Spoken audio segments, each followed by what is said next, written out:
Welcome back to Kitchen Sink Cars. Slower. No, seriously, slower. I don't mean slow between the words, I just mean say the word slower. How is that slow enough for you? No? Alright. Welcome back to Kitchen Sink Cars, your nan's favourite channel. Welcome back to Kitchen Sink Cars, my favourite YouTube channel. And yours. It's mine as well, yeah. It's pretty good. Today's episode. Subscribe. Today's going to be a great one. It is. Do you know why? The engine. I almost do because we filmed it earlier. The engine is going to be going into my car.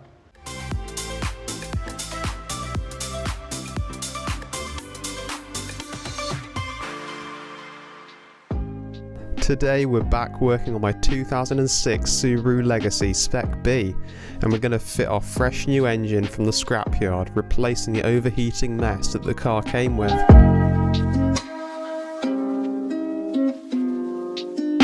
Thank goodness our engine wasn't delivered by Hermes and was instead delivered by Tractor. This is our new EZ30, producing a mouth-watering 241 brake horsepower. Hold on to your hats, people.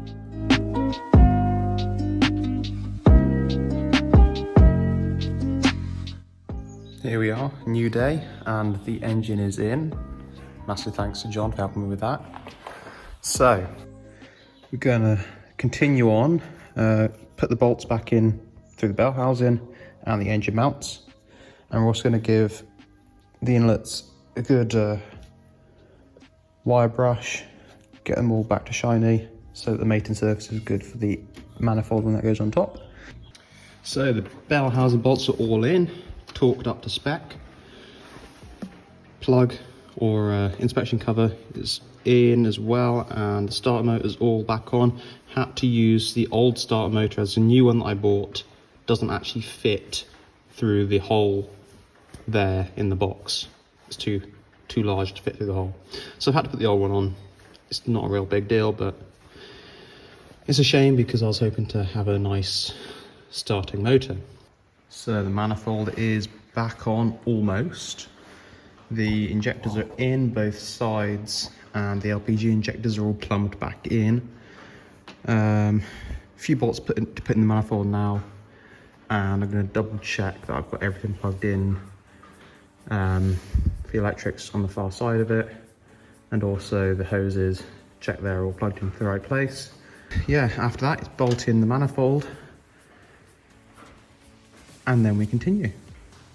After some readjusting of a few pipes and putting them in different places, I've managed to get everything to fit in again with the LPG system and the aircon system, which was getting in the way around here.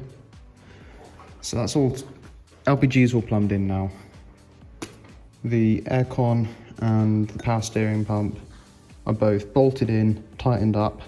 So up next we'll put on the alternator, then it'll be belt, then I'll do the radiator last, as it'll give me a bit more room to put the belt on.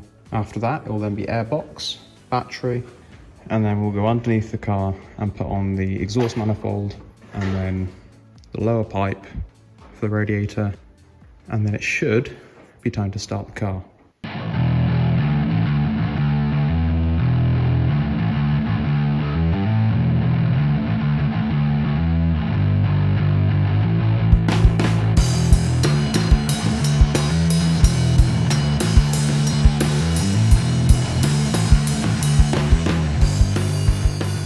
Are you ready for the big moment?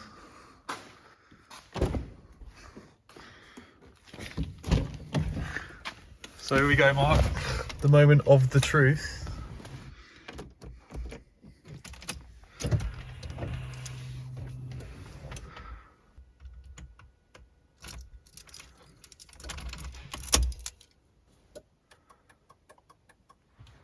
Immobilizer.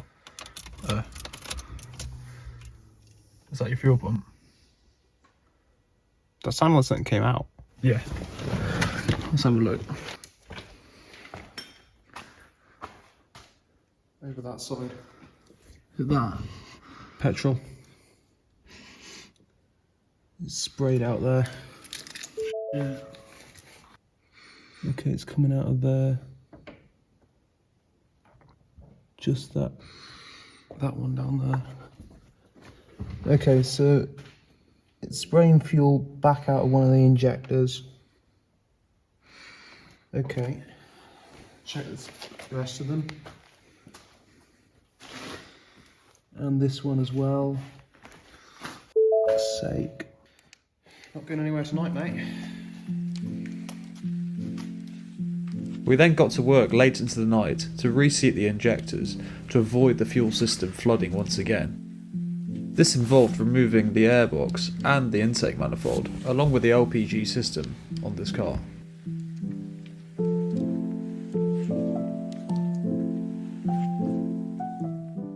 The injectors have been spraying fuel, not into the engine but outside of the engine. So currently investigating.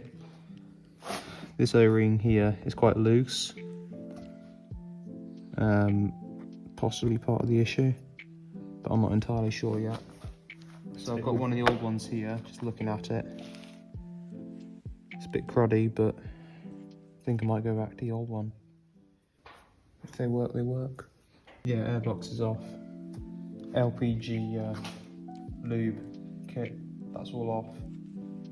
We've taken off the mounting for the LPG injectors and pulled them back out the way so we can get to the fuel rails, and then underneath there, get to the injectors.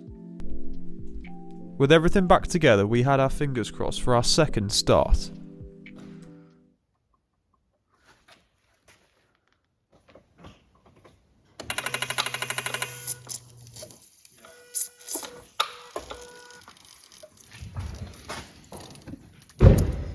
Yeah.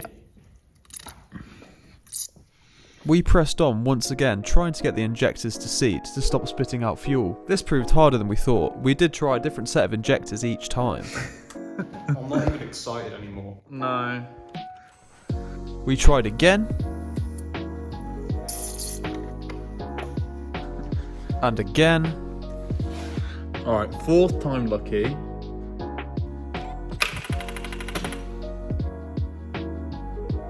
I think it's fine. Stop.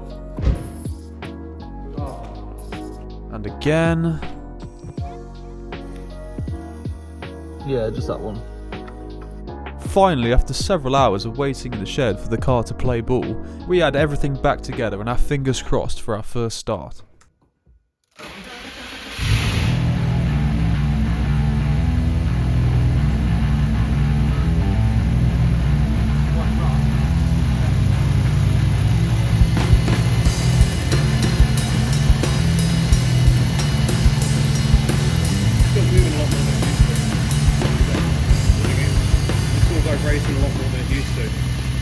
We decided to scan the car to see what may be causing this rough idle. It turned out to be the camshaft position sensor, so we went about replacing this and went again.